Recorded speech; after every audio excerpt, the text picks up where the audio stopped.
18 years old, the 2nd of December, 1942. Well, I was brought up in Warsaw, New York. Okay. My dad was cemetery superintendent there. And I have a twin brother, my brother and I, and we were both drafted in the Army in February. Really? 43, yeah. Did you and your brother got drafted the same day? Yeah, yeah. We took our basic training in the same outfit, but in it was in September, well, August actually, of 1943.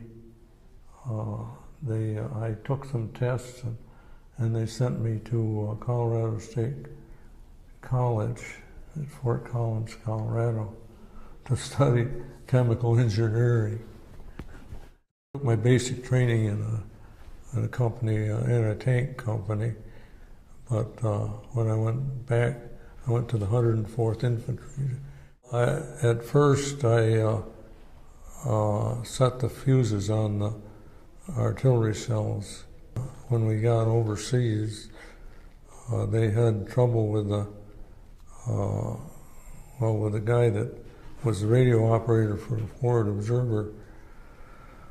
His battery seemed to run down all the time, and so I was sent out with a radio to find where he was frequently. And well, anyway, he was a big, strong Texan. He got scared and left his radio someplace. And so I got to be the radio operator for the Forward Observer. We landed in France in late, it was late August, and I had an interesting thing happen there. I was left on the ship to search for people that were stowaways, and so I got off the ship about a day after the rest of the people did. Anyway, I was coming off the ship. Did you find any stowaways? What's that? Did you find any stowaways? No. As I came off the ship, I had a big duffel bag on my back and other equipment. Anyway, the ship was at a floating dry dock. And anyway, the ship went up and the dry dock went down just as I stepped off. And I flipped off there and I landed on my back right in front of a brigadier general. Well, at the end of September, they transferred our division to the Ist Canadian Army, and we went into action in Belgium. And there I was, I set the fuses on the artillery cells. I worked with the gun crew there, and then we went on into Holland. And then in November, we got transferred our division into the American Army. We replaced the 1st Division at Aachen in Germany. There was artillery cells coming in, and we were right next to a British artillery unit. And in fact, they used to invite me over for tea. But they had a regular artillery, and the cannon company is a shorter distance. We were accurate up to about 6 miles, while a regular artillery is pretty good up to about 25 miles. And our main thing that we did was look for machine gun nests and mortars and artillery. Every evening, about just before dark, they would machine gun a whole area of where we were, and we were looking for where that machine gun was coming from, or where their observers were. And we were there, and about 600 yards away, there was a house across the river, and we saw that the shade had been drawn down in it, and there was some holes in the shade. So there was a rifle there, and I took that rifle and I fired it. Well, the room we were in, we didn't go near the window. We had a bunch of furniture piled up around there, so it looked like nobody was there. Anyway, I rested the rifle on a chair and fired at that window. It was about 600 yards away. I didn't really expect to hit it, but about 15 minutes later, a German ambulance showed up, and they took 2 guys out of there. And the lieutenant I was with said, "That's amazing," and I thought it was amazing myself. But that was. You had no idea. It was. Yeah, I didn't know that I hit anybody. Well, there were hardly any people there. They were. It was just abandoned, everything. So there wasn't anything there, hardly. It was, we didn't really get where there were very many people till after we crossed the Rhine. My brother was a medic, and he got into the same outfit that I was in. He was in a different. Did you see each other at all? Oh yeah. Did you? Yeah. He was in Auschwitz, and he said he never saw so many dead people. Crossed at Remagen. Remagen? Yeah, the bridge was still there. And the bridge, we went on a floating bridge that the engineers had put across there, but the Remagen bridge was still there. On in, we went clear in to meet the Russians. Well, the Russian troops were, it was surprising, but they were all from Eastern Russia, and they all looked like Chinese or something. And the Russian officers couldn't talk to them. They had to have interpreters for them. That was when I was trying to contact the regular radio operator for the Forward Observer. Myself and another guy were in the house. And the radio, I had a long wire I could put on it, and so I put the radio up in the attic, and we were down in the basement, and the radio made quite a noise when it was on. So the next morning, when they came to pick us up, well, there was a little dog there that barked every once in a while at something, and we'd been feeding that dog. We found this German summer sausage in the attic, and we'd been feeding the dog, and as a matter of fact, they took it with them. I think the dog probably made it back to the States. I don't know. But anyway, these 6 Germans come out of the barn and surrendered, and they thought there was a whole bunch of us in that house.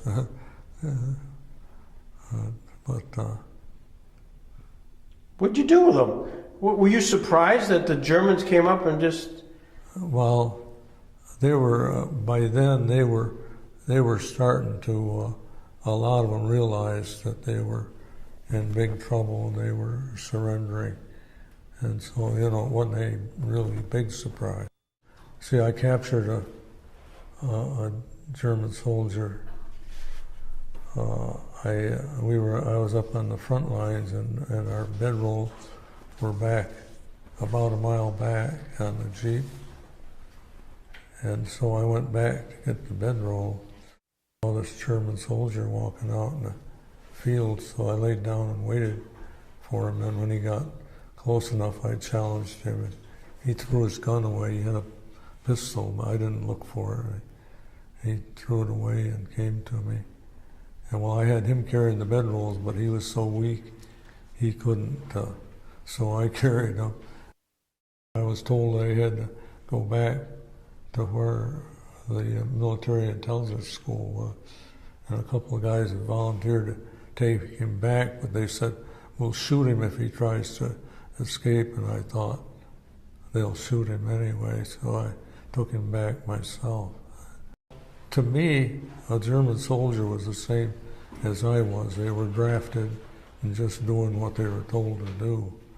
And, you know, if a guy's going to surrender, you be nice to him and more of them will surrender. After we crossed the Rhine, we were in a battle there, and the 4th Armored Division was there. And this colonel from, well, they captured, I think it was 5 German soldiers. And this colonel came up to me with a submachine gun and wanted me to shoot him. And I told him I couldn't do that.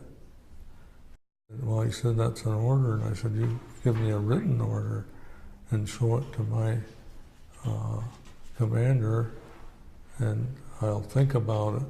Well, he left me, and there was another soldier there, and he asked him the same thing, and that guy said, I won't do it, because there's no reason to shoot him. And he said, well, they got U.S. Army boots on them.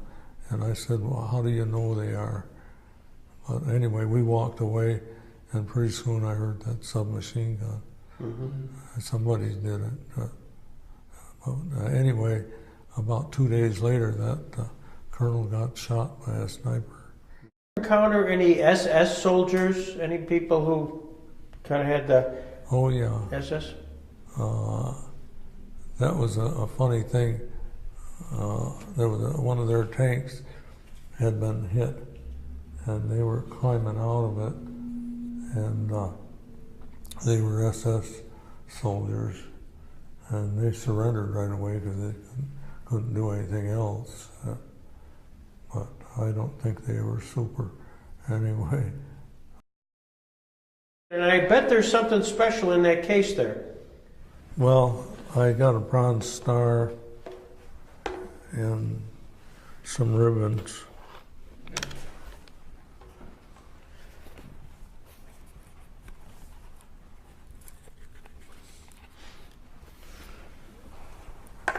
I got a Bronze Star. I got a Combat Infantry badge, a Bronze Star, of course a Good Conduct Star, Presidential Unit citation, and my dog tags. And I got these ribbons. These ribbons just tell what battles you were in, but I don't remember what ribbon goes to what, so to train to go into Japan. Mm-hmm. And I've always been a good swimmer, so they sent me to swimming school to train men, because when you're making an attack from the water, a lot of guys drown. They get knocked down by the waves. So I took a 2-week course and got a Red Cross thing saying I was a lifeguard. And then the war ended in Japan. And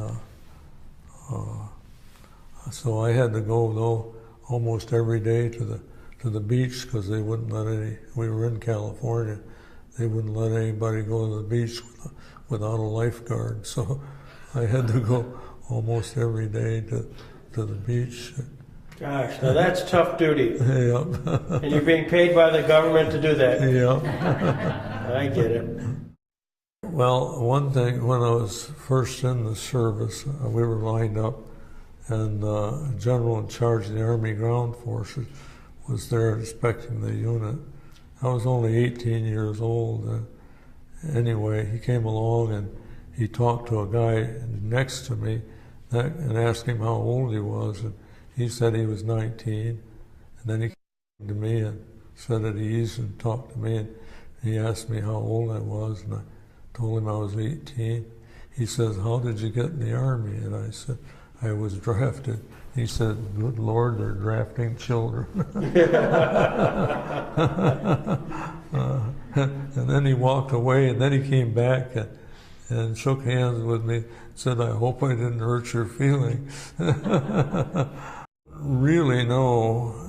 I suspect, though, that the lieutenant, forward observer, and myself were in an attic watching the German troops who were about a mile and a half away, and all of a sudden I heard a pop, pop, and I knew it was a mortar, and I said, "Get out of here," and we jumped down to the next floor, and 2 shells came in. One put a hole in the roof, and the other came in and exploded right where we had just been.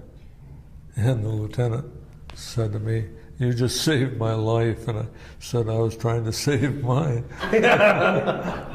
But I think that's the only thing I think that I see, because an officer has to put you in for a Bronze Star, and I think that's... I would have put you in. And I think that's what did it. But I never knew why I was able to hear that mortar, but and know that it was going to come there. I just don't know. I had some weird things happen when we crossed the Elbe River the night before. There was another guy. They were from a chemical unit, but they didn't fire any chemicals because that was against the rules. There was their radio operator, and they had a forward observer, and they used a heavy mortar to do the same things we were doing. Anyway, this guy and we played, I think it was, we played cards, and we were partners, and the 2 lieutenants were partners. The next day, when we crossed the Elbe, going down there, the Germans had trenches going clear down to the river. Here's that guy dead in the trench. And I always thought, he was quite a tall guy, and I think a sniper got him because his head was above the where the trench was. And of course I was small enough, so I didn't have any trouble like that, but I always thought about it. I never was really afraid. I could always sleep well, and our outfit was trained for night fighting, and so I would lay down in the afternoon and sleep and get up and go. But the lieutenant, he was so nervous. He always said, "How do you sleep when you know you're going to go into combat?" And I said, "I don't know. I just don't worry about it."